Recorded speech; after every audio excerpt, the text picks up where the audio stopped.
De todos los momentos que hemos pasado o que he pasado en la vida, yo rescato aquellos tiempos en que Dios me permitió conocer hombres de Dios viviendo sus años más altos de experiencia.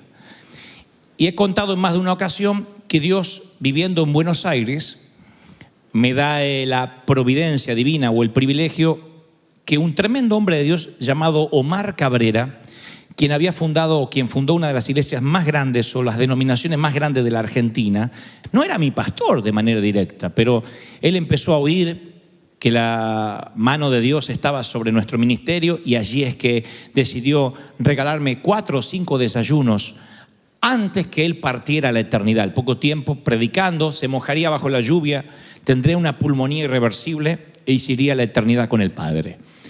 Y de las cosas que él me dijo o de que aprendí, hay frases que recuerdo hasta el día de hoy, las tengo escritas en un borrador.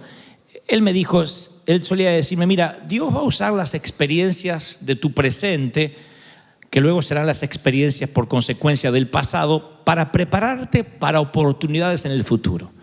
Cada cosa que te pase, Dante, tienes que agradecer porque son oportunidades que a veces vienen disfrazadas de crisis, vienen disfrazadas de problemas. Hay una enorme diferencia entre el diploma que cuelga, que pende de la pared, al currículum vitae, a la hoja de vida.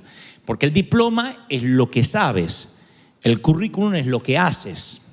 Cuando se combinan ambas, cuando ambas son coincidentales, lo que sabes con lo que haces es lo que te lleva por la vida, lo que te abre paso en el camino de la vida. Hay mucha gente que sabe, pero no hace. Y hay mucha gente que hace, pero no sabe. Estos son peores. Son los que dicen, yo me atrevo a desarmar el auto, a ver si lo puedo arreglar. Y ese auto no anduvo nunca más. Los que dicen, yo voy a desarmar esta cafetera y le voy a encontrar el problema. Y al rato te dicen, no sirve la cafetera, compremos otra. Hace, pero no sabe. Y después está el otro que sabe, que dice, yo sabría cómo arreglar esa cafetera, pero no mueve un dedo por arreglarla. Creo que uno debe coincidir lo que sabemos, la profesión a la cual nos dedicamos, juntamente con el hacer. Y Omar solía decir, mira, todo lo que hagas en la vida, sepas o no sepas, van a marcar tus experiencias, tus recuerdos de vida. Y aunque ahora te parecen cosas amargas, difíciles de digerir, van a ser capital en tu futuro. Y recuerdo esas pláticas porque yo en aquel entonces era muy jovencito. ¿Ustedes eran más jovencitos que ahora? Sí. Menos coqueto, pero jovencito. Y las cruzadas, los programas de televisión, lo hacíamos sin el respaldo de la oración de una iglesia, sin el respaldo financiero de ninguna institución.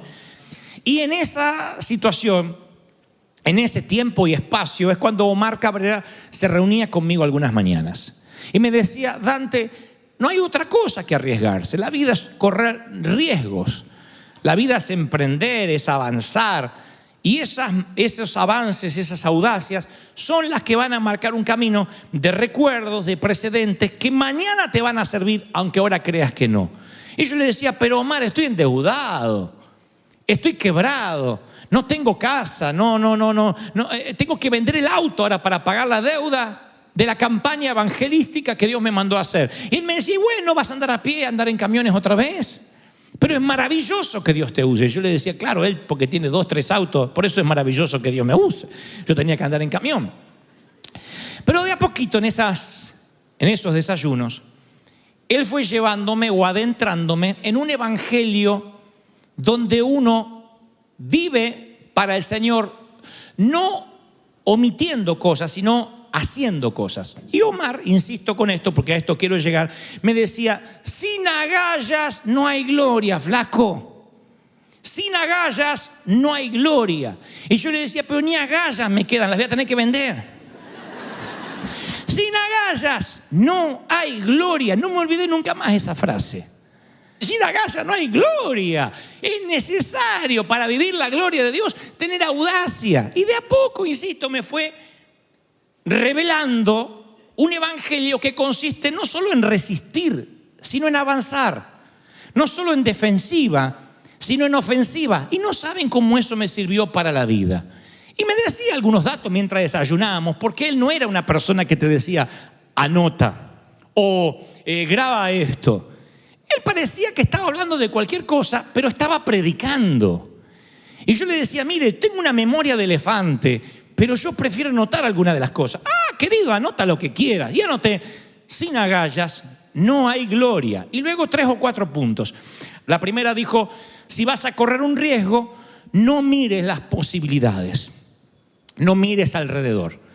Si quieres tener agallas en la vida, no mires nunca alrededor. Yo creo que una de las cosas más emocionantes del mundo es hacer algo que nadie jamás hizo. Y siempre que hagas algo nuevo, vas a ganarte la crítica de mucha gente, porque la gente dice, no pruebes nada nuevo, todo está probado. Si fuera por esa gente, no habría invento, no habría celulares, no habría luz eléctrica, no habría tantas cosas que fueron producto de una audaz que dijo, ¿y por qué no? ¿Y por qué no? Y las cosas fueron cambiando. Pero yo recuerdo que de chico todos tenemos eso, por lo menos yo era así. ¿Qué te juego de que voy en una sola rueda de la bici, con la bici hasta la esquina? No, nadie va con una. Sí, hago la Willy. Y iba hasta la esquina. La Willy la llamamos, con una sola rueda. Antes de la Willy, 2 dientes perdían el camino, pero llegaba con una sola rueda. El desafío era hacer algo nuevo, ¿no es cierto? Y hacerlo más difícil. No hay nada más que emocione más. Eso viene en nosotros, un gen.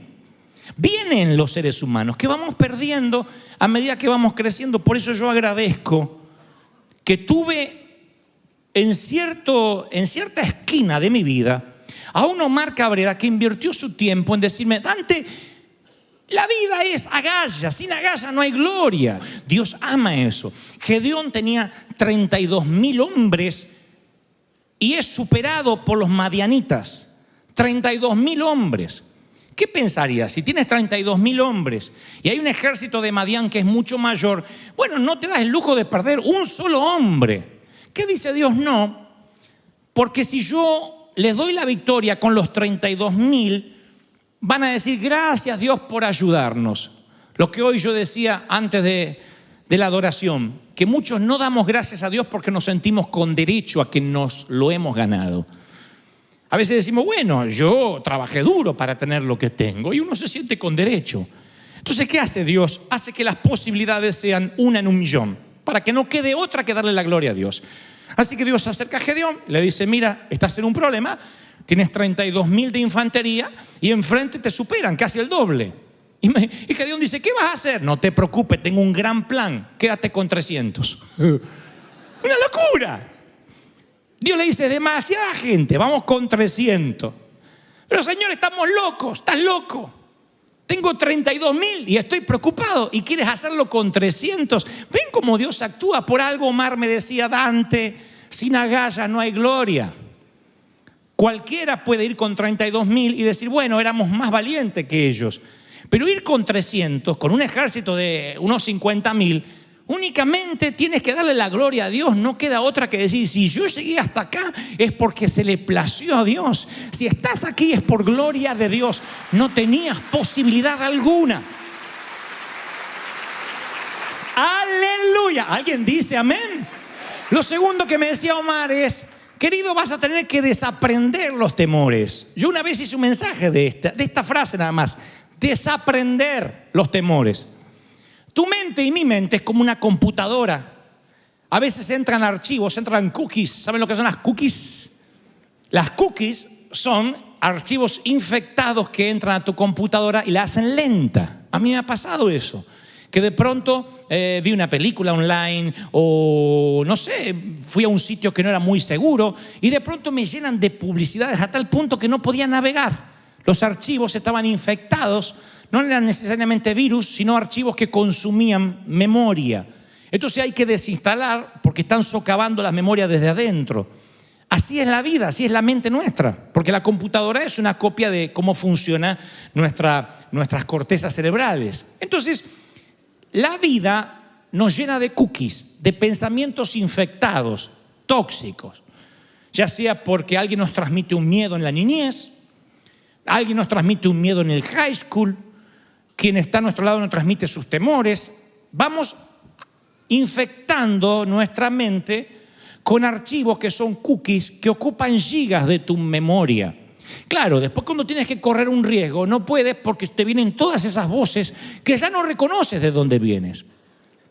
Esas voces socavan tu audacia y es como cuando uno se desvía de la autopista, hay que regresar donde uno se comenzó a desviar. Entonces, la mitad del aprendizaje consiste en aprender.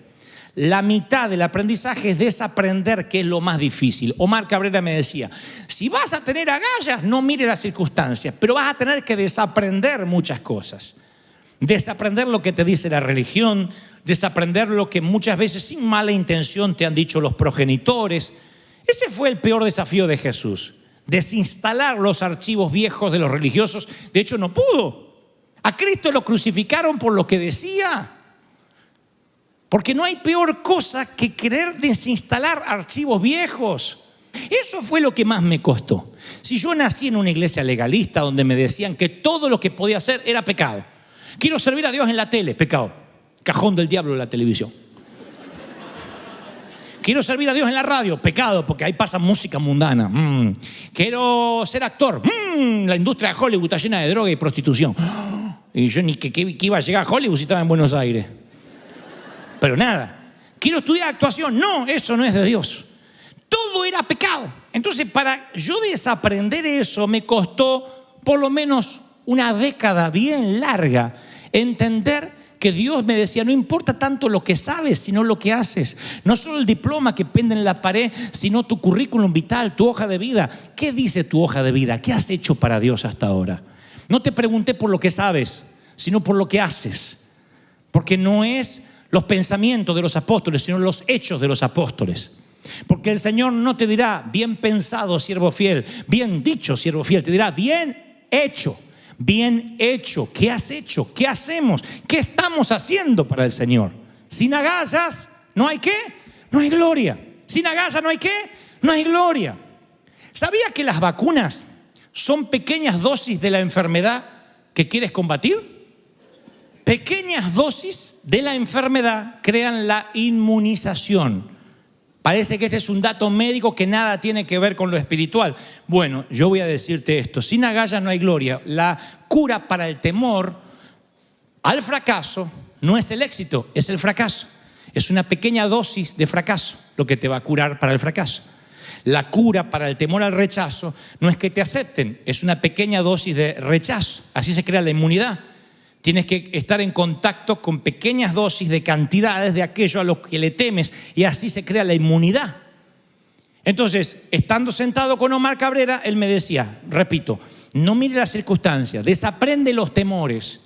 Y yo le digo esto, no me olvido más la plática. Le digo, Omar, ¿sabe qué? Yo tengo, ¿qué tenía? No sé si 27, 26, 27 años. Le digo, Omar, yo tengo 27 años, soy jovencito y hasta ahora, a pesar de que la pasé feo, Dios siempre me dio éxito en todo. Siempre Dios me bendijo. En todo. No he visto así un fracaso grande, no he visto algo que me saliera mal. Dios siempre me defiende, siempre me bendice. La plata siempre aparece y me dice, ay querido, estás fregado entonces. Le digo, ¿por qué? Porque vas a tener dosis de fracaso entonces. Yo pensé que ya la habías tenido. No, vas a tener que fracasar. ¿Por qué? Y porque si no, no te vas a hacer inmune, mi viejo. Sin agallas no hay gloria. Vas a tener que fracasar. Le digo, ay, no me diga eso, me da miedo. ¿También tenés miedo?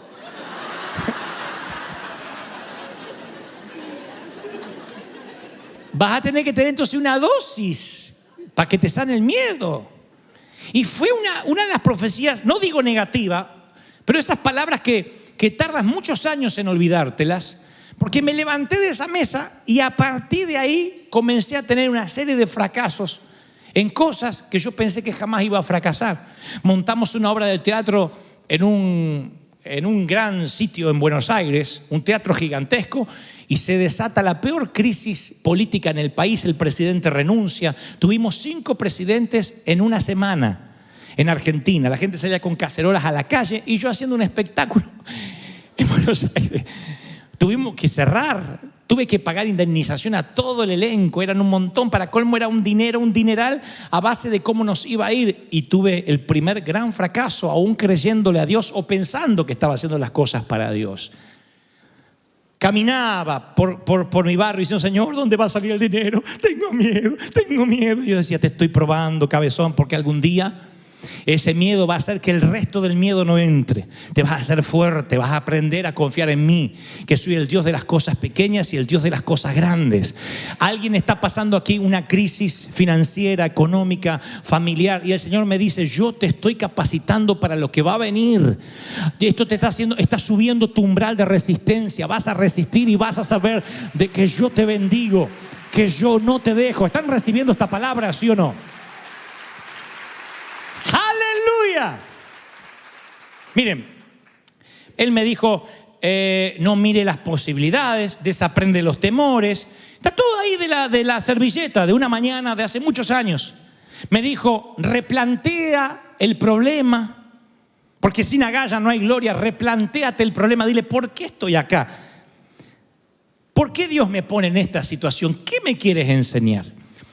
Muchos de ustedes no estuvieron hace 9 años cuando llegamos a la Catedral de Cristal, con una acústica tan horrible, a la 1 de la tarde, un calor, nos hacíamos al espiedo todo, era la iglesia rostizada de la Catedral de Cristal a esa hora. Y si nosotros no hubiésemos tenido aquellos días de mala acústica y de malas noticias y de quiebras en la Catedral de Cristal, hoy no tendríamos River Arena. Trazando una línea de puntos para atrás me doy cuenta, gracias Señor por las oportunidades que llegaron disfrazadas de crisis, porque sin agalla no hay gloria. Alguien tiene que decir amén. Son los días malos los que te ayudan a valorar los días buenos.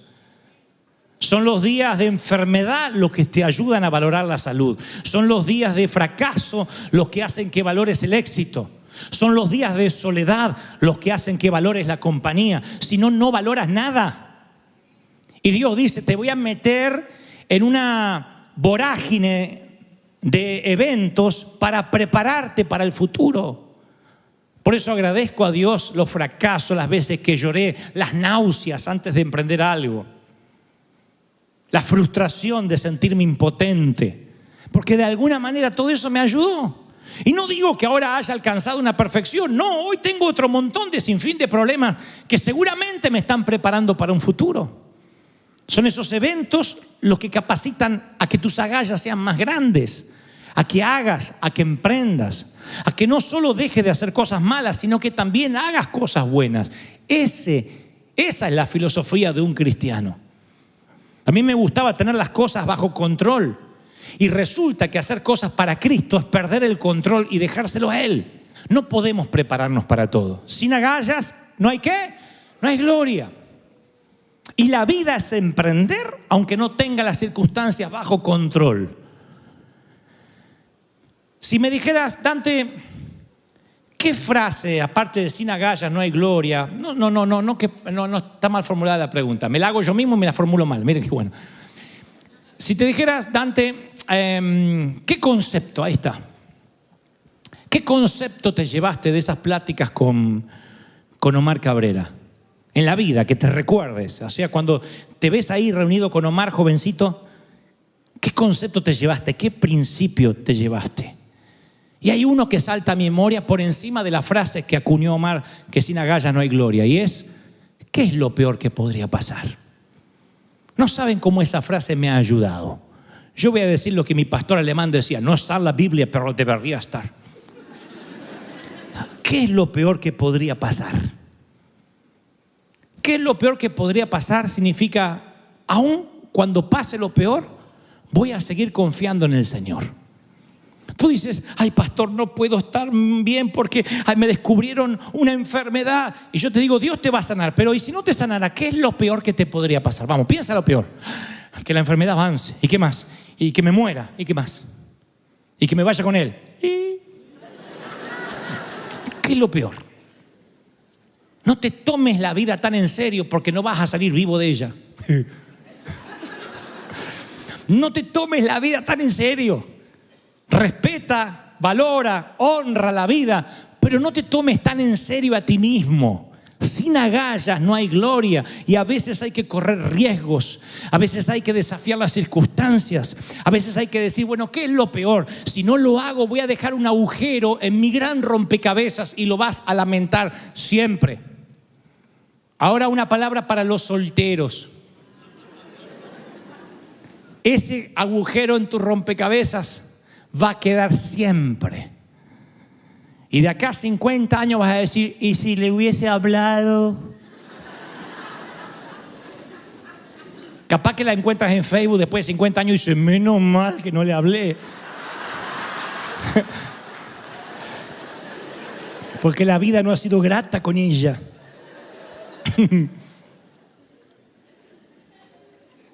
Una palabra para los empleados. No todo el empleado tiene que ser su propio gestor de su compañía. No todo el mundo, no es una regla. Pero yo sé que esta palabra para muchos que son empleados, ¿no será el tiempo de que empieces a usar la inteligencia, lo que podrías hacer para cosechar tu propia compañía, para emprender tu propia compañía y ya no depender de otro? ¿No será el tiempo de correr un riesgo? Y me dices, y es que tengo miedo que me salga mal. Y yo te digo lo de Cabrera. ¡Ah, tenés miedo! Entonces vamos a tener que inyectarte una vacuna de miedo. Vas a tener que pasar días de náuseas, de preocupaciones que te van a fortalecer contra el flu del miedo. Te van a fortalecer con eso de que no emprendo para que no me salga mal. Y sí, el que no hace nada, nada le sale mal, pero tampoco hace nada. Y no hay nada más aburrido que oficiar el funeral de alguien que no hizo nada.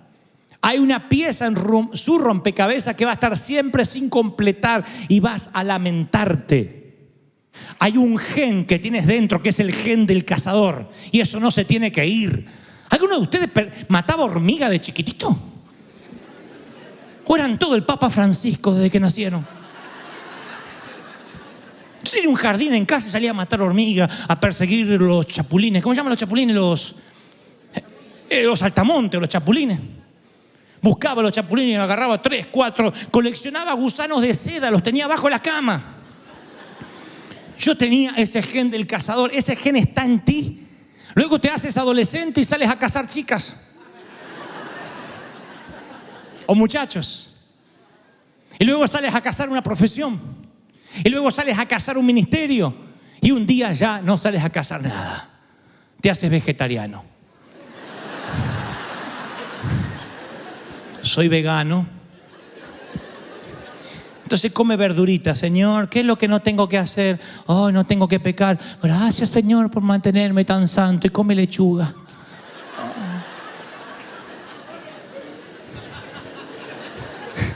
No hay nada peor que un creyente vegetariano espiritualmente hablando. Que tú dices, vamos a correr riesgo, vamos a emprender, ¡aleluya! Y dice, este es el momento, mi tiempo. Y otro dice, no, perdón, verduras para mí. En River Church no hay verduras. Acá se come bien, se alimenta bien, se solidifica bien. ¡Aleluya! Alguien tiene que decir, ese es mi Dios. Ese gen del cazador está en ti. Y tienes que emprender y tienes que avanzar y tienes que quererle a ese Señor. Se me termina el año, pero quiero tomar decisiones que hace años o meses vengo postergando. Tienes que tomar decisiones. ¿Cuántos están creyendo esta palabra? ¿Cuántos lo reciben de corazón? Hay un negocio que tienes que emprender. Hay un ministerio que tienes que creerle al Señor.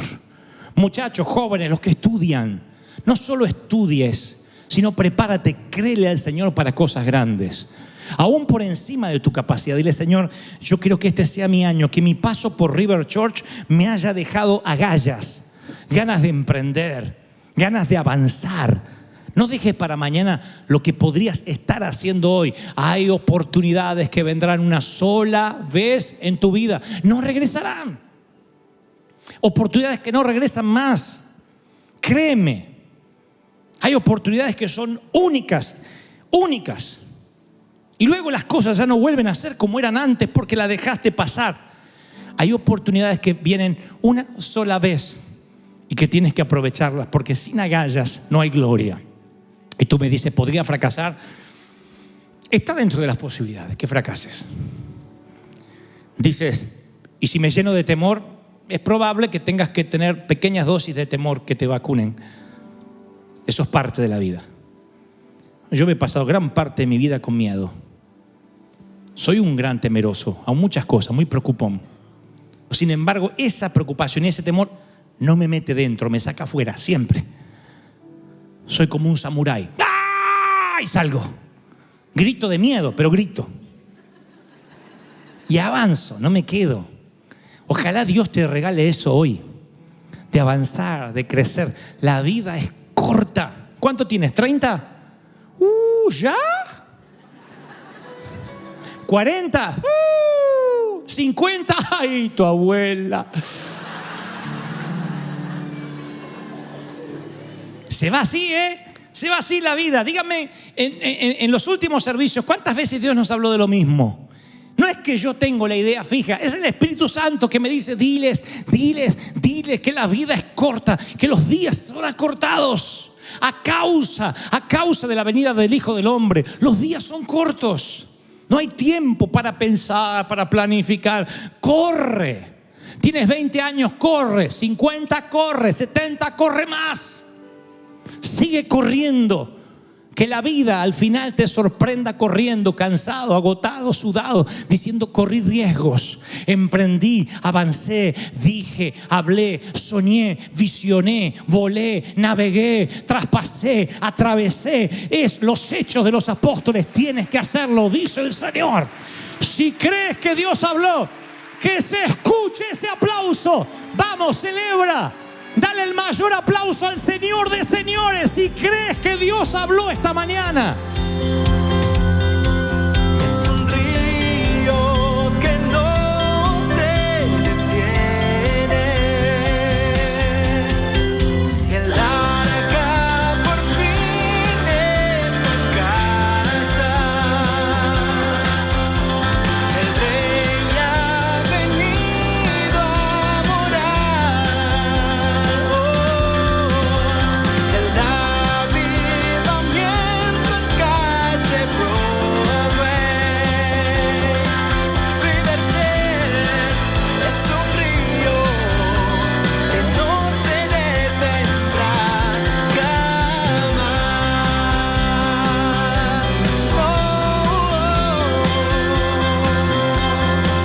River Jet es un río que no se detendrá jamás.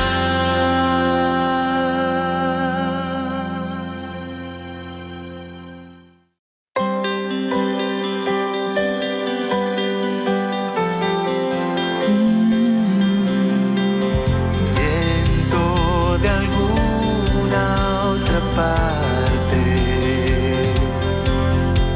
la llama no se apagará.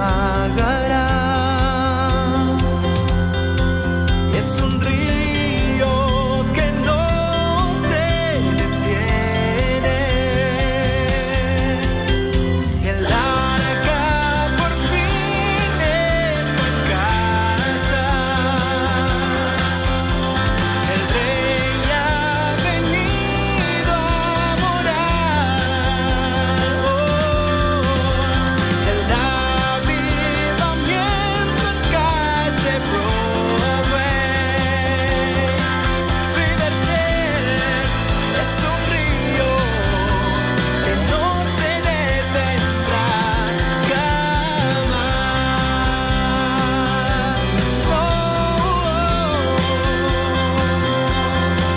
River Jet es un río que no se detendrá jamás.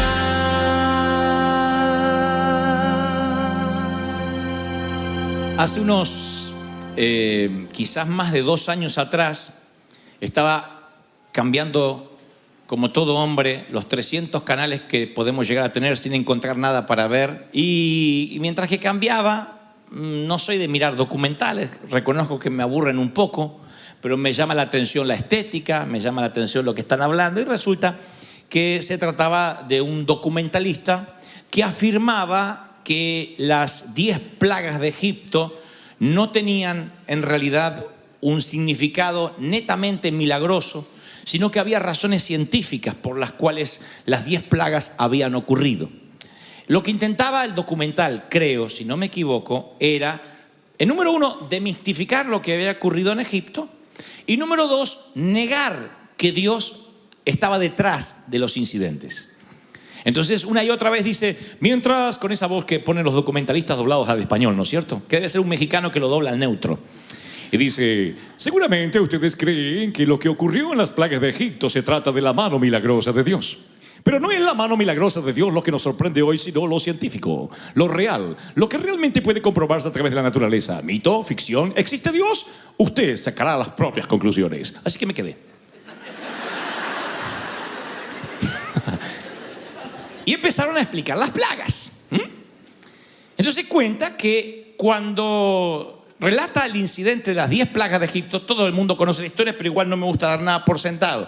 Moisés, de parte de Dios, comisionado por Dios, va a presentarse al faraón, que era el comandante en jefe de la época, y le dice, libera a los judíos, libera al pueblo de Dios, libera a mi pueblo, dice Dios. Faraón se endurece, dice no, bajo ningún punto de vista. Moisés vuelve a hablar con Dios y Dios dice no hay problema, enviaré una plaga y después otra y después otra y después otra, y se transforma en un decálogo de plagas que azotan a Egipto hasta que finalmente el faraón, doblado en su intención y en su carácter, deja partir al pueblo. Ese es el resumen de la historia. Ahora, miles de años después, hay un documental en Discovery Channel donde explican de que quizás Dios no estaba detrás de las plagas, sino que simplemente era un evento meteorológico. Y empieza a explicarlo de la siguiente forma. Yo tomo nota porque me llama la atención. Y de hecho creo que así fue. Para ese entonces, cuando comienza la serie de plagas, hay que tener en cuenta la explosión de un volcán, el Santorini, que está comprobado, científicamente comprobado, que en los tiempos de Egipto, donde vivía Moisés, a 800 kilómetros de allí, ese volcán comienza a tener una erupción, explota, y entonces se produce un terremoto que rompe las bolsas de aire subterráneas. Esto ocurre, no ha ocurrido aquella vez solamente, sino que siguió ocurriendo en el mundo.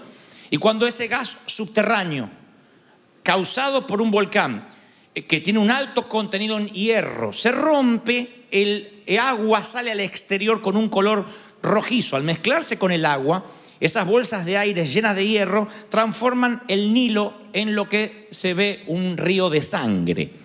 Cuando yo leía las escrituras, sin tener esta explicación científica, pensé que literalmente se había transformado en una sangre RH negativo, o que tal vez era espeso, que como si literalmente muchas personas hubiesen muerto allí. Pero la Biblia dice que el río se transformó en sangre, y cada vez que la palabra habla, como yo siempre digo, como en Apocalipsis, siempre suele utilizar metáforas. Así que sigo mirando el documental del Discovery y dice que el río Nilo se transforma en sangre porque se vuelve rojizo.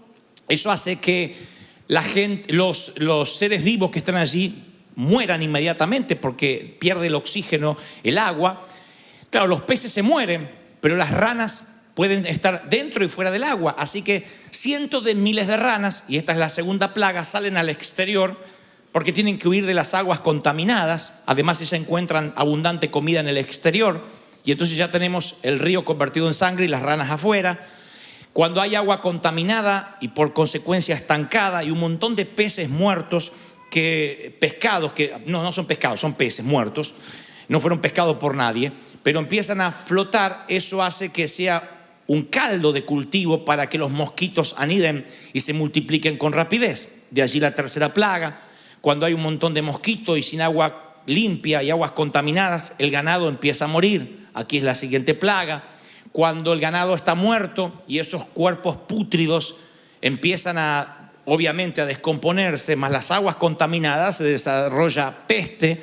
No hay antibióticos en Egipto, y de allí las úlceras, los granos en la gente.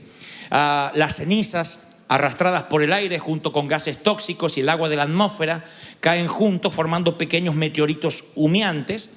A la vez que esto trajo ese gas tóxico, llega a cierto punto de la atmósfera y se entremezcla con la humedad y caen como si fueran hielo y fuego a la vez. Esa es la otra plaga. Tiene que ver con la explicación científica. El hombre seguía diciendo, ¿realidad o ficción? Pero espere que le cuente más. Y yo sigo anotando. El cambio de clima, las heladas de Egipto atraen a las langostas, que solo vienen cuando hay un cambio de clima y arrasan con los sembradíos. Las cenizas volcánicas crearon nubes que tapan la luz del sol, y esa es la plaga de las tinieblas. Lo único que quedaría por explicar es la 10ª plaga, que es la muerte de los primogénitos. Solo los hijos mayores de los egipcios murieron, y dicen, ¿sería esto la única forma de pensar en un abracadabra milagroso? Porque es lo único que los científicos no le encontraban explicación. Pero luego descubren que todos los hijos primogénitos dormían en las plantas bajas de las casas. Era el privilegio que se le daba a los hijos primogénitos. Todo el resto tenía que dormir en las plantas altas. Esto no ocurría entre Israel, solamente los egipcios. Y como dormían en la planta baja, a causa de lo que había ocasionado el volcán, se levantó por las cenizas el dióxido de carbono que acabó con ellos, porque estaban más cerca del suelo. Así que en una noche el dióxido de carbono llega, como quien se olvida la estufa encendida o el gas abierto, y termina con todos los que dormían en la planta baja, que era la muerte de los primogénitos. Ahora, cuando termina el documental, dice una vez más el documentalista que saquemos las propias conclusiones, si Dios estaba en esto o no. Y yo terminé de ver el documental y alabé a Dios más que nunca, porque por fin le encuentro una explicación a lo que Dios hizo. Porque digo, claro, entiendo más esto, que Dios use su propia física, su propia química, su propia naturaleza para hacer las cosas. Él sabe cómo combinar los elementos para cumplir sus designios. Él sabe cómo hacer para que ocurran las cosas. Me gustó más entender esto con la mente que decir, y bueno, se transformó en sangre porque sí, porque Dios es poderoso, amén. Y ahí es cuando hay gente que dice, pero explícamelo, ¿cómo un río se va a transformar en sangre? ¿Cómo van a venir mosquitos de golpe? ¿Por qué se murieron los primogénitos? Hay de los que al conocer más cómo Dios hace sus trucos, creen que Dios no es Dios. Pero hay de los que al descubrir cómo Dios se mueve, creemos más en Dios que nunca. Ese es mi Dios, ese es nuestro Dios, ese es nuestro Señor. ¿Están conmigo, sí o no? ¿Por qué nosotros cuando oramos por prosperidad nos parece que es milagroso que de pronto abramos el baño así y del techo del baño comiencen a caer dólares? O te sientas en el baño y aparecen dólares. Diríamos, eso es el poder de Dios, así queremos. Ahora de pronto alguien nos golpea la puerta y nos dice, mire, yo no sé por qué, pero Dios me hizo sentir que tengo que compartir esto contigo. O aparece en el banco de manera milagrosa, sin explicar, miles de dólares, eso es de Dios. Pero de pronto nos perdonan una deuda y decimos, bueno, no es tan de Dios. Siempre estamos buscando que algo sea absolutamente milagroso e inexplicable para decir, entonces es de Dios. Como si Dios no pudiera utilizar lo que Él mismo creó para bendecirnos. Como si Él no pudiera utilizar lo que le pertenece para que seamos de bendición. ¿Me explico a dónde voy? Allí es cuando nos volvemos demasiado místicos y decimos, no, es que a mí me gusta lo espiritual. No, somos ateos y creemos y pretendemos que si no caen billetes del cielo, entonces no es de Dios. De allí que muchos no trabajan y no se esfuerzan porque están esperando el billete del cielo. De allí que muchos no se casan porque están esperando que Dios le entregue la rubia, maniatada y entregada. Úsame, llévame contigo. Y no va a pasar. Es que yo quiero que mi mujer me la entregue Dios. Dios nunca dijo que entregaría mujeres y que caerían de las nubes. Tenemos que hacer un trabajo, tienes que seducir, tienes que ser caballero, pagar el café, condenado, hacer algo. Entonces me doy cuenta, como dice el título de este sermón, que cuanto más yo conozco, más conozco a Dios, más descubro cómo trabaja, más lo amo y más creo en Él. Porque empiezo a amarlo con mi mente. Mientras más conozco, más aprecio. Cuando más ves, cuando más se te descubre Dios, más empiezas a amarlo. Yo creo que los astrónomos observan el cielo y aprecian las constelaciones y no se dejan de sorprender. Cuando el experto en genética hace un mapa del genoma humano, aprecia cada célula del ADN, dice, esto no lo pudo haber hecho una computadora. Cómo funciona el cerebro, cómo funciona el nervio óptico, cómo se conecta tu corteza cerebral con los ojos, de modo que lo que estás viendo se transmite al cerebro y nos da la pauta de lo que estamos mirando. Eso simplemente tiene que terminar en una persona que empieza a investigar y le termina dando la gloria a Dios. No hay otra forma. Cuando el Discovery explica cómo bien pudieron haber ocurrido las plagas, pudo haber sido o no, a mí me fascinó. Dije, sí, Dios creó el mundo y hizo, tocó el volcán. Y con tocar el volcán, sabiendo Dios que este faraón era un cabezón que se iba a endurecer y endurecer y endurecer, dijo, con que toque este volcán se producen 10 plagas por efecto dominó. Y desde la explosión del volcán hasta la muerte de los primogénitos, todo estaba en el dedo de Dios haciendo ¡ping! Lo que él mismo había creado. Me fascinó. No hizo el documental que yo dejara de creer en Dios. Dije, claro, así Dios lo hizo. No desacredito al mago simplemente por ver cómo hizo el truco. Me parece fascinante. Me parece fascinante que digas, Dios sanó mi cáncer de la noche a la mañana mientras dormía o en una oración de altar. Pero me parece fascinante que digas, fui, me operé, extirparon el tumor y me decían que no hay ramificaciones. La operación fue un éxito. Los ángeles estuvieron allí en la sala de quirófano. Eso también es Dios. ¿Están conmigo, sí o no? No estamos desacreditando a Dios. El oceanógrafo explora la gran barrera de coral y aprecia cada color, cada especie. El físico trata de atrapar los quarks y aprecia cada molécula. Hablamos de vino recién. Los enólogos prueban el vino y dicen, sabor a madera, elaborado en 1844. ¡Oh! Otro borracho dice que no sabe nada. ¿Cómo estaba el vino? Mucho alcohol. Y de la cruda que tienen no se acuerdan ni lo que tomaron. Pero los enólogos aprecian, aprenden a valorar el vino y aprecian las texturas, el sabor, porque cuanto más conocen, más valoran, más aprecian. Yo no soy un músico, aunque me encanta la música, pero el músico aprecia la sinfonía, el detalle, la música. ¿Viste la canción nueva cuando los Brases hicieron ese arreglo? Cuando de pronto las cuerdas aparecieron y subió de tono. Claro, ¿quién aprecia eso? El músico. Los que no somos músicos escuchamos también lo apreciamos. Pero como desconocemos las notas musicales, los recovecos de la partitura, para nosotros decimos, bueno, linda la música. El sommelier también, el que cata el vino, dice, bueno, yo estudié, me preparé y sabe cuando un vino es bueno, cuando un vino es malo. Sabe cuando hay vinos que son tan buenos que aunque tomes una copa no te emborrachas, y otro que pisas el corcho y ya no puedes ni siquiera caminar. ¿Por qué? Porque cuanto más sepas, más aprecias.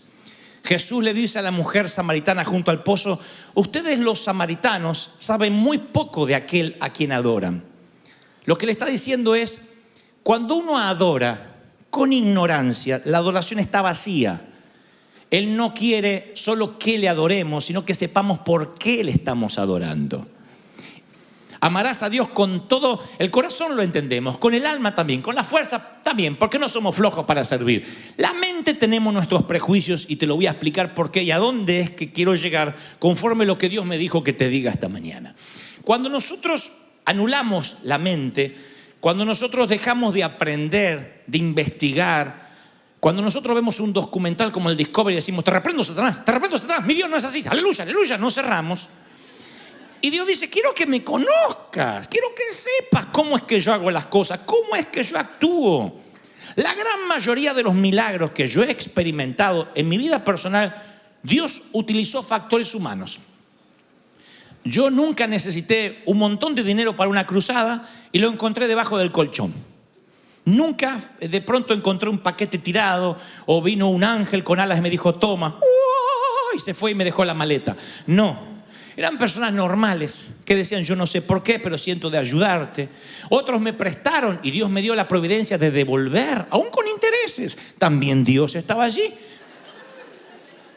¿Por qué siempre pensamos que si hay una abracadabra detrás, entonces Dios está? Y si Dios usa lo normal, lo común, lo que Él creó, porque el diablo no creó nada.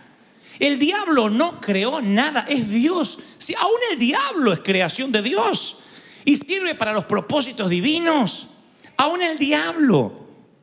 Ustedes deben recordar aquella vieja historia de la señora que decía, Señor Padre, danos de comer que no tenemos, danos de comer que no tenemos.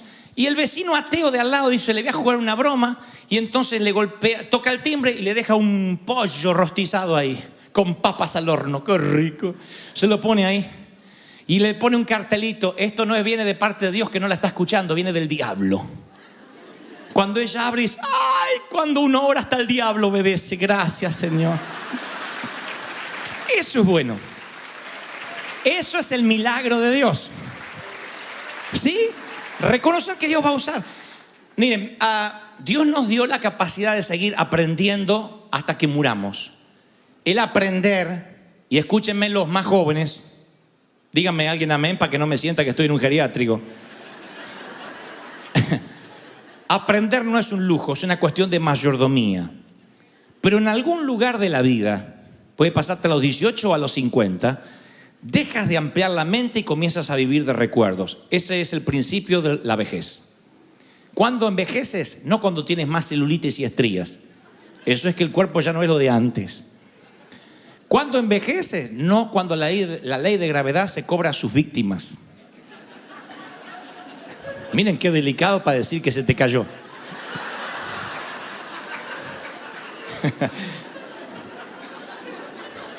Dígame si no soy un señorito. ¿Saben cuándo envejeces? Cuando empiezas a vivir de recuerdos. Cuando todo lo bueno de la vida te pasó ayer y no mañana. Cuando dices, qué feliz que era, qué lindo cuando estudié, qué lindo cuando me casé, qué lindo cuando tuve un hijo. Cuando todo está atrás, cuando vives mirando un álbum de fotografías con nostalgia, entonces empiezas a envejecer. Cuando tú todavía tienes esperanza y miras para adelante, te mantienes joven, porque la mente se sigue ampliando y rara vez una mente que se amplíe regresa a su tamaño original. La mente es como un músculo que se va ampliando, ampliando, ampliando. Yo creo en el open mind y no lo relaciono con el libertinaje, lo relaciono con alguien que está abierto a la creatividad de Dios, a lo que Dios todavía puede hacer, porque Dios no dejó de crear en el sexto día. Dios sigue creando. Pero cuando uno cierra la mente, ese día deja de vivir y comienza a morir porque deja de aprender. Hay algo que se llama el síndrome del desuso. Si dejas de usar cualquier parte de tu cuerpo, incluso la mente, se atrofia. Y yo no he visto mentes tan atrofiadas como dentro de la iglesia cristiana. He recorrido el mundo y las mentes más atrofiadas están dentro de la iglesia. No estoy hablando de ignorancia por falta de capacidad académica. Universitarios conocí con mente atrofiada. No hablo de capacidad de estudio, hablo de mente que en desuso se atrofiaron, que empiezan a pelear por tonterías, por idioteces, que si lo razonaran un poco como Dios manda razonar. Salomón pide sabiduría. Si usar la mente fuera un pecado, Salomón no habría pedido sabiduría. Si la mente fuera un problema, el Señor no diría, me amarás con toda tu mente. Pero nosotros nos atrofiamos cuando dejamos de pensar. Recuerdan que yo un día les conté que se me ocurre subir una foto de un arbolito navideño en las redes sociales. Me liquidaron de un montón de iglesias que ese árbol satánico, diabólico, va a arder al infierno. Un puertorriqueño me dijo, ¿sabe cuál es el problema? Esas bolas, son las bolas del diablo, me dijo. Me robó la inocencia, no pude ver el árbol. Ahora miro el árbol y digo, sotona. O me dan ganas de pateárselas, ¿no? Y digo, le rompí las bolas al diablo. Yo digo, claro, y cuando me escribe eso alguien, yo voy a su perfil. Digo, debe ser pobrecito, un iletrado, universitario, apóstol distinguido, el doctor en divinidades, con la mente atrofiada. Y no estoy defendiendo el arbolito o no. Lo que estoy defendiendo es cómo alguien inteligente va a reducir una grieta, me va a poner a mí en la vereda del infierno porque hay un arbolito en mi casa. ¿Ves? O sea, a eso me refiero. ¿Cómo la mente puede entrar en desuso de modo tal que repetimos como logros y no razonamos? Mi interés no es producir una iglesia de logros que repitan lo que dijo el apóstol, lo que dijo el pastor, diga que está a tu lado, volteate a tu lado, Dios le bendiga, Dios le bendiga, Dios le bendiga, dijo el apóstol. Porque en la semana nadie te va a hacer repetir nada, yo no estoy. Y a mí mi maestra de la escuela primaria me decía, si ustedes no lo entienden y no lo razonan, algún día yo no voy a estar. Razone, Gebel, no repita de memoria. Preposiciones, Gebel. Ante, bajo, cabe, con, contra, desde, gracias, hasta, para, por, según, sin, sobre, tras. ¿Dónde se usan estas palabras? No tengo la menor idea. Razone. Y no sé por qué tenemos tantas inseguridades de los ministros que no queremos que las ovejas razonen. No queremos que piensen. De allí el síndrome en desuso. Yo leía las encuestas que el graduado promedio de la universidad lee un libro al año. Un libro al año. El graduado que se recibe, si acaso lee un libro al año. Y mi pregunta es, ¿para qué gastar tanto dinero en la universidad si después vas a dejar de aprender cuando te gradúes? ¿Por qué hay gente que deja de leer? Porque ya se recibió y cree que no tiene que aprender más. Educación deriva de dos palabras que significan sacar hacia afuera. Fíjense qué diferente a lo que pensamos que educación es amontonar adentro. Sacar hacia afuera es, educar significa despertar tu curiosidad. Decir que tiene que haber más, quiero aprender más, despertar la curiosidad. A mí me gusta hacer como los chicos. Cuando me encuentro con una mente atrofiada por el legalismo, le pregunto, ¿por qué? Porque sí. ¿Pero por qué? Porque las cosas de Dios no se razonan. No. ¿Por qué estás defendiendo a capa y espada algo que no te pusiste a razonar? ¿Por qué? Porque las críticas siempre son ¿por qué no haces llamado al altar? ¿Por qué no tienen seguimiento? ¿Por qué no tienen células? ¿Por qué? Yo le digo, ¿y por qué hay que tenerlas? No digo que esté mal, digo ¿por qué? Si a mí me da una explicación racional, entonces satisface mi mente. Ahora, yo creo que hay cosas que se aceptan por fe. La creemos. El diezmo, la obediencia, la mayordomía, son cosas que operan por fe. Hasta ahí estamos de acuerdo. Pero después hay cosas que hay que razonar. Pablo dice que el pecado es un tema de conciencia, básicamente. Él tiene una crisis allí, porque de pronto dice, hay que comer carne sacrificada a los ídolos. Había carniceros que sacrificaban esas carnes a ídolos paganos. Y después que sacrificaban, oraban, o sea, en vez de como tú oras por los alimentos, le decían al Baal o a quien sea, que bendiga la bola de lomo esa que se iban a comer. Bendice este taco, Baal. Y antes de comerlo, lo llevaban a la mesa. Allí la discusión, yo no voy a comer comida que ha sido dedicada a otros dioses. ¿Qué hacemos? Y Pablo tiene una idea genial. Dice, hacemos una cosa. Si comer carne sacrificada a los ídolos no te produce nada, dice, yo la bendigo. Es como cuando a mí me han dado dinero y dice, hermano, este dinero es para usted. Yo lo bendigo y lo uso para el reino. Yo no estoy controlando si pagas el IRS, si el número del Social Security es uno que te inventaste en una madrugada. ¿Se entendió la metáfora? Bueno, bendecimos y se utiliza. Pablo dice, si comer carne sacrificada a los ídolos te trae un problema de conciencia, que dice, estoy en pecado, no comas.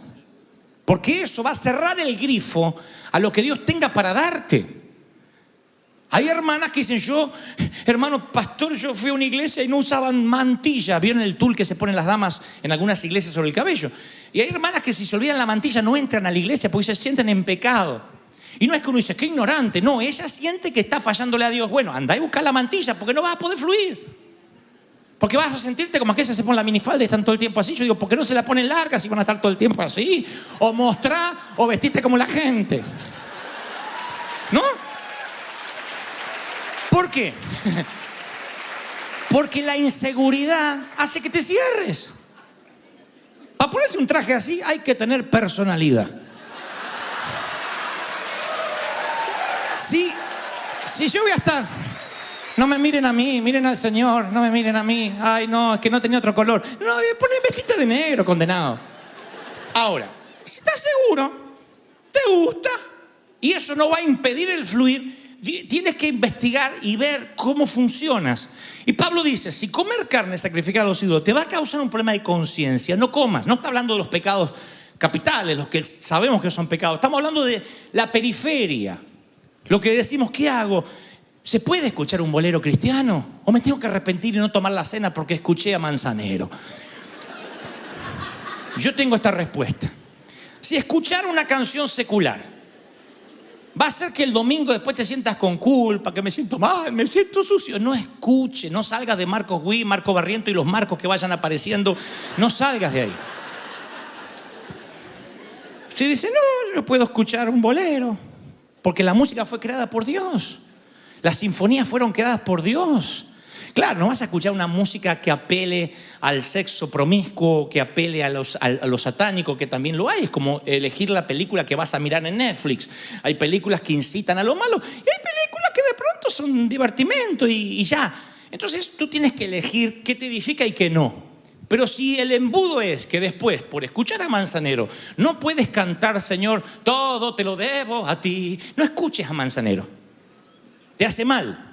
¿Me explico lo que trato de decir? Ahora, si puedes ampliar la mente, y esto no es ampliarla en tema de pecado, si puedes decir, yo sé lo que me edifica y lo que no, yo sé lo que glorifica a Dios y lo que no lo glorifica, así es cuando tu mente se empieza a abrir, Dios empieza a ensanchar el sitio de tus estacas, porque se te despierta la curiosidad. Hay algo que no me deja dormir a mí, es la cantidad de formas y maneras que debemos todavía tener y no descubrimos de cómo predicar el Evangelio de Cristo sin cambiar la esencia.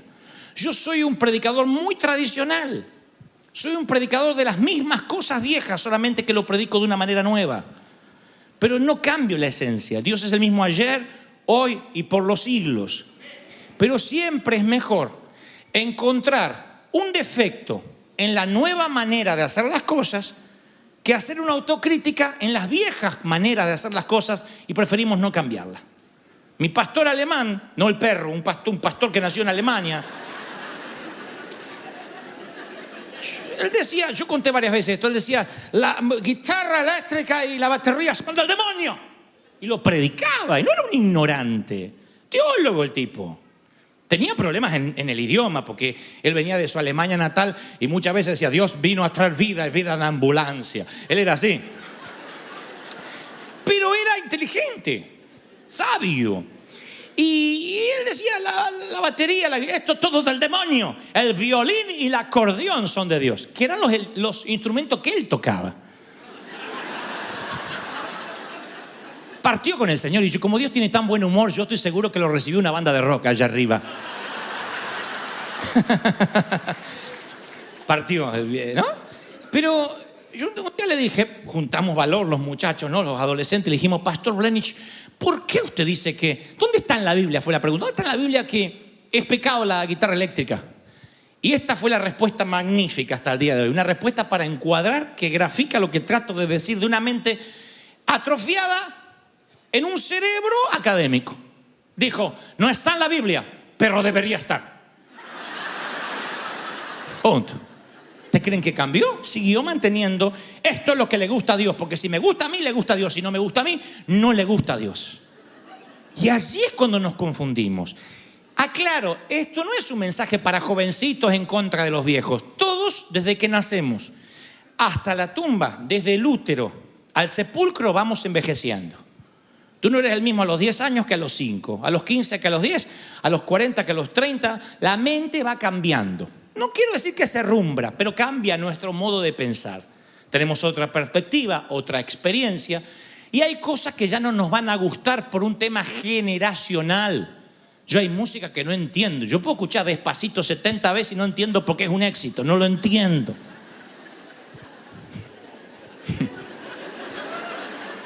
Ya estoy fuera del universo de los que entienden que es un éxito porque tiene tal música y tal ritmo. Yo no lo entiendo.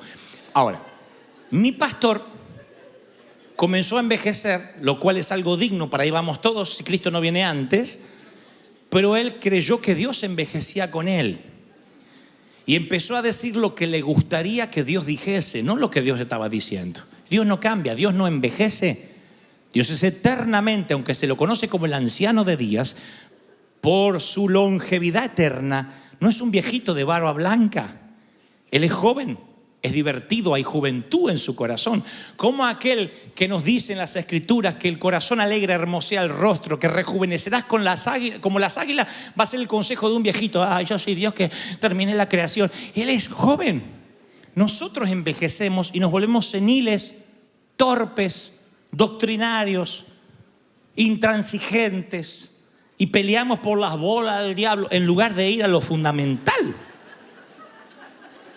Entonces tú le dices, ¿y por qué eres así? Porque no está escrito acá. Ahora, este libro es una categoría en sí mismo. Esto lo hace absolutamente único. Primero, es palabra viva. Es una suerte es caleidoscópico. O sea, ¿vieron como esos que ustedes miran así, que los tienen los chicos, que ven un montón de figuritas y se van armando así, y siempre ves diferente, un montón de vidrios? ¿No? Entonces, bueno, eso es la Biblia. Fue escrito por 40 escritores en más de 15 siglos, en 3 idiomas y en 3 continentes diferentes. Y entre los autores va de agricultores a pescadores, a reyes, poetas, profetas, prisioneros de guerra. Abarca todos los temas bajo el sol, la poesía, la profecía, la cosmología, la teología. Sin embargo, cuando toca temas profundos, nunca jamás se contradice, como si solo un autor lo hubiese escrito. Tú puedes leerlo de principio a fin y todo tiene un sentido, porque hay un autor que es el Espíritu de Dios. Ahora, hay una forma muy sutil, que yo lo hablé hace unos domingos atrás, que es la bibliolatría. Idolatrar al libro por sí mismo. Tratar este libro como un fin en lugar de un medio. Cuando vas al seminario bíblico, quieres leer la Biblia, si tu finalidad es aprender la Biblia, te vas a hacer un hombre aburrido o una mujer aburrida. Te vas a transformar en alguien que sabe un montón de Biblia con la mente atrofiada. Vas a ser un necio teólogo, lo que eran los fariseos. Si tú te aprendes la Biblia con el fin de quiero aprender todo acerca de la Biblia, no hay libro más aburrido que la Biblia sin el Espíritu Santo. Entonces, cuando tú dices yo quiero utilizar la Biblia para aprender, entonces lo que vas a lograr simplemente es información, nunca transformación. La Biblia es para transformarte. ¿Cuál es el propósito entonces de aprender la Biblia? Lograr intimidad con el autor. Que cuanto más conozcas, más te enamores. Eso es la Biblia. Más conoces, más te enamoras de él. Eso pasa con una pareja. Si cuando más conoces, más te desenamoras, estás fregado. Porque lo que tuviste no fue amor, fue deslumbramiento. Y cuando la gente llega a la iglesia y hay un evangelista y que todo el mundo se va a caer y todo el mundo se va a recibir, reciba ahora, hay un montón de gente que se deslumbra. Ay, estoy loca por el Señor, estoy loco por el Señor, aleluya, aleluya, aleluya. A los 3 meses están caídos de la fe. Dice, ¿cómo fue? Si estabas tan lleno de Dios, se deslumbró. No abrió la mente para conocer más a su Dios. No tuvo tiempo de intimidad. Y el deslumbramiento en términos de pareja, ¿cómo termina? Si cuando descubres a esa persona día a día, no te enamoras más. Cuando dices, wow, hoy descubrí una nueva faceta de mi amado, de mi amada, que no sabía, lo amo más. Si eso no te pasa, huye por tu vida, novio.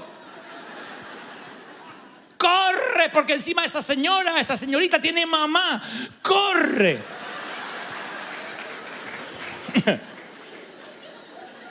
Ahora, el canon de la Biblia está cerrado. Esto no es que podemos agregar. Hay una maldición sobre el que agregue o quite a lo que está escrito aquí.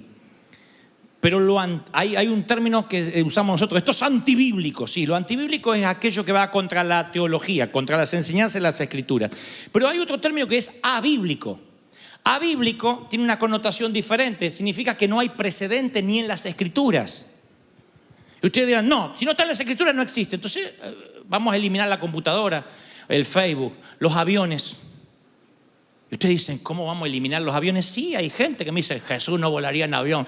Como digo siempre, conseguimos un burro volador y con todo gusto yo vuelo un burro. Entonces el tipo está diciendo, los aviones no son de Dios, los autos lujosos no son de Dios, en una computadora, en una Mac que tampoco tenía Mac que el apóstol Pedro. Entonces hay un montón de cosas que son abíblicas, no hay precedentes en las Escrituras. ¿Y cómo hago para no meterme en lío en algo diabólico? Mientras que la metodología no contradiga la teología. ¿Cuál es el problema? Hay fascinantes, novedosas maneras de predicar el evangelio a través del cine, redactando nuevas leyes, escribiendo nuevos libros. ¿Por qué no lo hacemos? Porque Satanás sabe que si no puede detener tus fuerzas, ni tu alma ni tu corazón te detendrá la mente.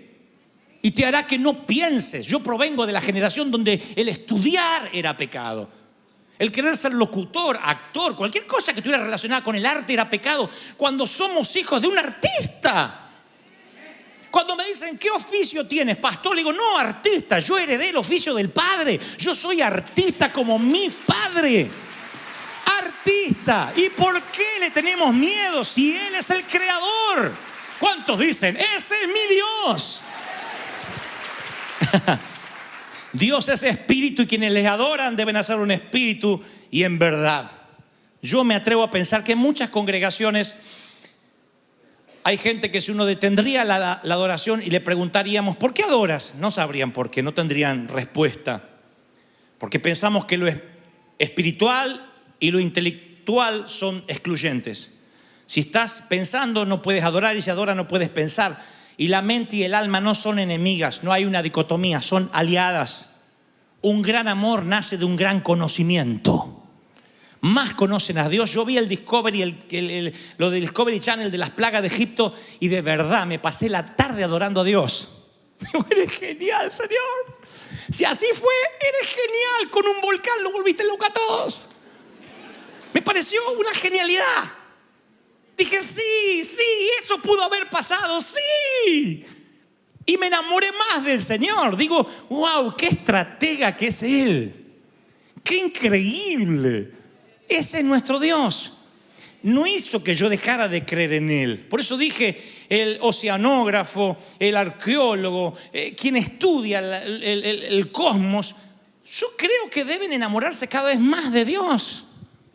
Pero hay una animosidad en contra de crear, en contra de pensar. Y yo digo, si estás enamorado y siempre le dices a la persona que amas lo mismo, de la misma manera, es rutina. Te amo. También. ¿Estás lindo, eh? Ah, estás lindo también.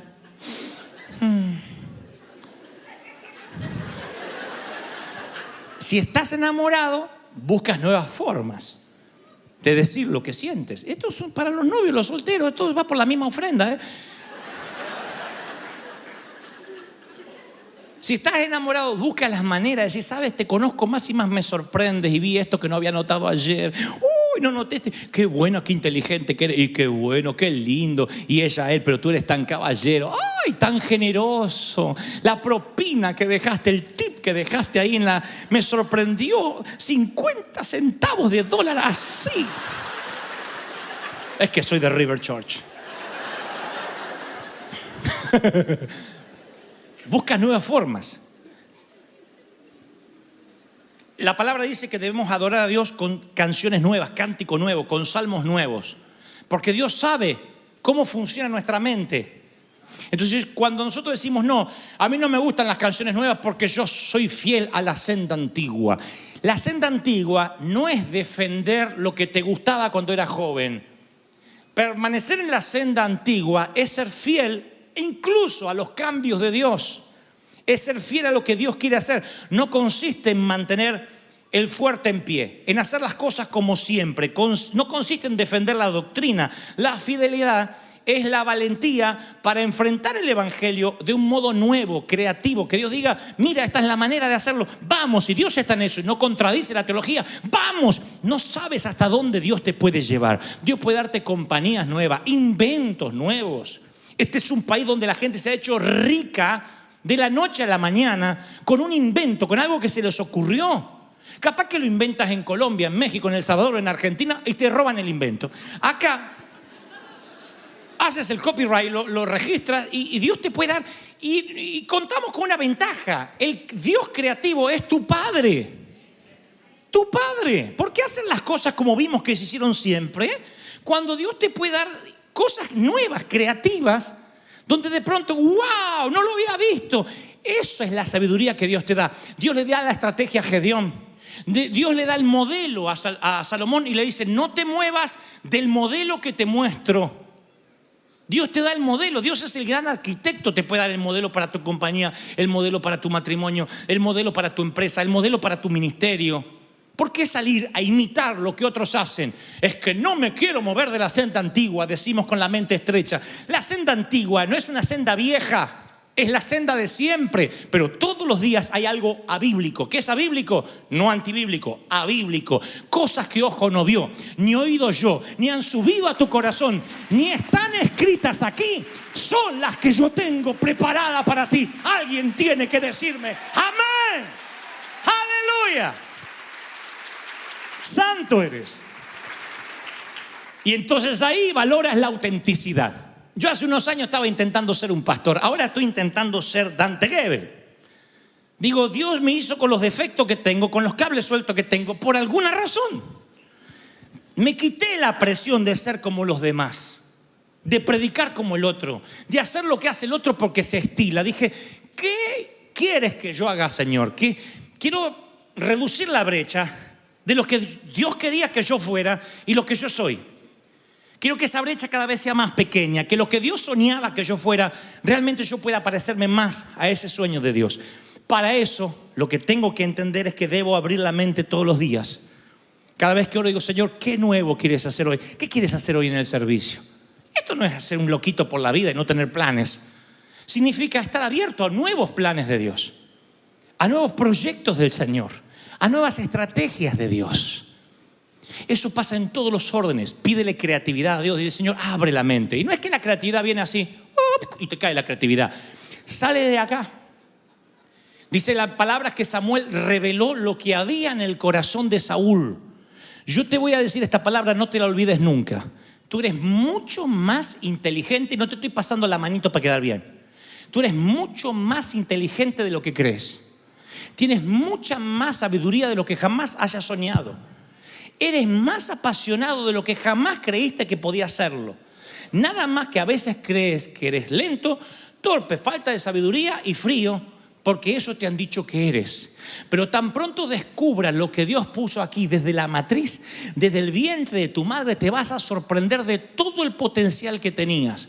Cuando llegues al cielo va a haber, creo, un televisor o una pantalla grande donde Dios te va a mostrar tu vida y lo que pudo haber sido tu vida conforme viniste equipado de nacimiento. Lo que pudo haber sido tu vida si le creías a Dios.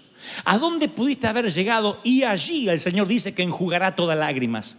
¿Habrá lágrimas en el cielo? Sí. Frente al tribunal de Cristo, cuando nos muestre todo lo que pudimos haber hecho. Como pastor, llevo casi 10 años apenas de pastor. Antes era evangelista. Yo he estado en varios lechos de muerte. De personas octogenarias, de 90 años, 70 años, nunca escuché en un lecho de muerte a alguien arrepentirse por lo que hizo. Le decía, ¿quiere arrepentirse de algo? No, yo ya arreglé mis cuentas con Dios. Lo que me arrepiento es lo que no hice, lo que no viajé, lo que no amé, lo que no arriesgué. ¿Por qué no hablé? ¿Por qué me callé? ¿Por qué perdí 30 años de mi vida callado? ¿Por qué no hablé? ¿Por qué no hice? ¿Por qué no hice? ¿Por qué no transformé? ¿Por qué no provoqué? La gran mayoría de los ancianos se preocupan por lo que no hicieron y ahora ya no les da ni el físico, ni la cabeza, ni le irriga la sangre como antes. Alégrate de tu Creador en los días de tu juventud, porque vienen los años en que no tengas contentamiento, ni el Viagra te va a dar el contentamiento que tienes ahora. ¿Se entendió la metáfora y la parábola? Amén, gloria al Señor. Entonces este es el tiempo donde tú te tienes que alegrar y decir, Señor, yo necesito entender que Dios me dio el hoy. Alguien tiene que decirme amén. Dios te dio el hoy. Y tienes que decir, Señor, dentro de lo que es tu santidad, dentro de lo que es la teología, dime cuál es mi máximo potencial. Ensancha mi mente y no te vas a sorprender. Dios te va a dar estrategias, métodos en tu ciudad, en tu país, en tu nación. No es hacerse el loquito, el rebelde porque sí, me voy a hacer el Che Guevara. No. Tampoco la rebeldía como postura sirve. Porque si es una postura es hipocresía, aunque parezca innovación. No estoy hablando de hasta el rebelde, voy a venir sin corbata, voy a venir en short porque yo soy nuevo. No. Estoy hablando de ideas creativas. Cosas que nadie pensó y que Dios las tiene allí para dártelas. Si te pones a orar, cuando vas a hacer tus facturas, tus propuestas, cuando vas a escribir un guión, cuando redactas tu hoja de vida, dile, Señor, dime qué es lo que yo puedo aportar a esta tierra, de modo que cuando me vaya sepan que yo estuve aquí. Y Dios dice, te daré favor y fama para con los hombres y con los de afuera. Se lo dijo al profeta, he aquí yo te daré favor para conmigo y para con los hombres. Ensancha la mente. Dios es el principal marketinero. Él maneja el branding y la marca como nadie, jamás. Él sabe cómo hacer para que tu nombre esté donde tenga que estar, de modo que tú le des la gloria a Dios y seas una lumbrera. Él sabe cómo colocar a José, llevarlo desde una cárcel o de la esclavitud al primer puesto al lado del faraón. Él sabe cómo hacer que el Dios de Daniel sea el Dios a que todo Babilonia adore. Él sabe cómo transformar la oscuridad en luz, cómo llevarte de lo más bajo a lo más alto. Dios dice, es palabra de Dios. Alguien tiene que decir amén. ¡Aleluya! ¿Cuántos reciben esta palabra? Dígame amén. ¿Cuántos vamos a abrir la mente? ¿Se atreven a decir yo quiero abrir mi mente? Porque yo se lo digo al Señor, no estoy diciendo, ustedes que son ignorantes. No, los que nos creemos inteligentes, abramos la mente. Porque la letra sin Espíritu Santo es ley. Y la ley atrofia. Hay que ser atrofiado, para estar dentro de una sinagoga, predicando de un Mesías que algún día va a venir. Y afuera, entre la chusma, entrando en un burro, el Mesías y no verlo. Imagino a algunos sugieres que salen de ahí, paren la chusma. ¿Y quién es ese en el burro? Sáquenlo de acá que estamos esperando el Mesías. Hay que ser ignorante. El Mesías pasando por la puerta y ellos teniendo servicios puertas para adentro. ¿Creen que esto es la gráfica de la ignorancia? Espera que les muestre tantas iglesias que ahora están cantando y Cristo en la vereda. Mirando la hora y diciendo, uy, se pasó la hora, ya está, me tengo que ir. Tengo reservas en Macaroni. Hay que ser ignorante, ¿no? Para correr con la reserva de Macaroni y perderte lo que Dios te está hablando. Hay que ser necio y tener la mente atrofiada. Eso sí, no pongo bolas del diablo en mi arbolito. ¿Y de verdad se piensa que eso le va a preguntar el Señor en el cielo? ¿Tú ponías bolas del diablo? No, pasa. ¿De verdad? No, porque a lo mejor creen que de verdad le van a preguntar eso. Que tenían que cumplir una ley, un estatuto. El otro día, ya hace varios meses, estoy saliendo de un baño en un sitio público y alguien me dice, yo lo escucho a usted pero a escondida porque mi pastor no quiere que yo lo vea ni lo escuche. Está bien. Me sentí una película prohibida para mayores, me veía... Soy predicador para adultos. Le digo, está bien, no hay problema, no hay problema. Y después me dice, ¿y sabe por qué no lo quiere? Porque dice que usted no parece un pastor. Digo, ¿y qué parezco? No sé, cualquier cosa. Parece un actor, una estrella de cine, pero no parece un pastor. ¿Y cómo es un pastor? Le digo al muchacho, ¿y cómo es un pastor? Como el mío. ¿Y cómo es el tuyo? ¿Qué sé yo? No se viste así, no sé, no anda así todo peinadito, me dice. Entonces hay que despeinarse. No, pero no sé, tonteras, me dijo, y no supo qué decirme. Entonces yo me di cuenta que toda la enseñanza en contra era, no parece. Como no parece, seguro no es. Aquel no parece, no debe ser. Mirá aquella cómo se viste, no parece, no es. Aquella parece, tiene pinta de loca, parece, debe ser.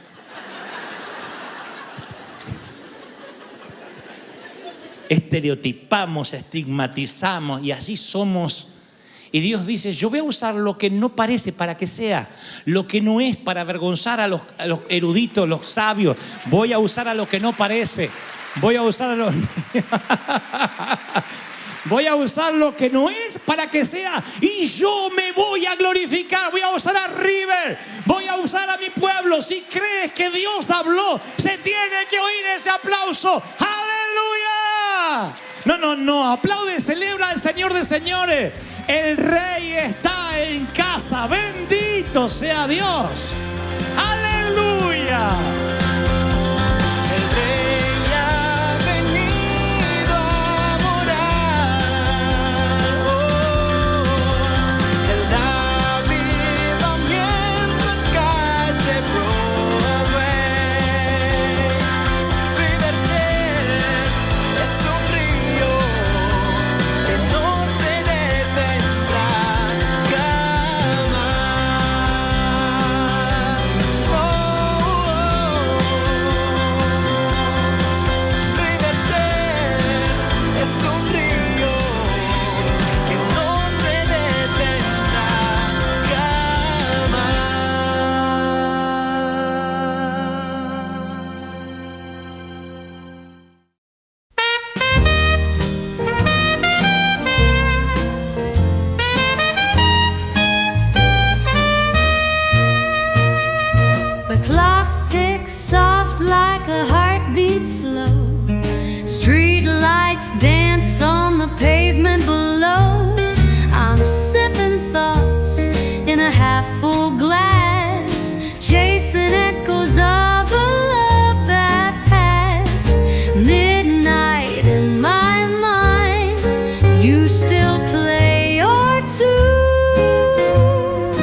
like jazz chords hanging where you used to care. I hum the song we never wrote, each note a letter in a goodbye note. Midnight in my mind, you still play your tune, like a whisper drifting under a silver moon. Time don't heal, it just rewinds. I keep coming back to midnight in my mind. Your laugh still lingers in the smoky air, like jazz chords hanging where you used to care. I hum the song we never wrote,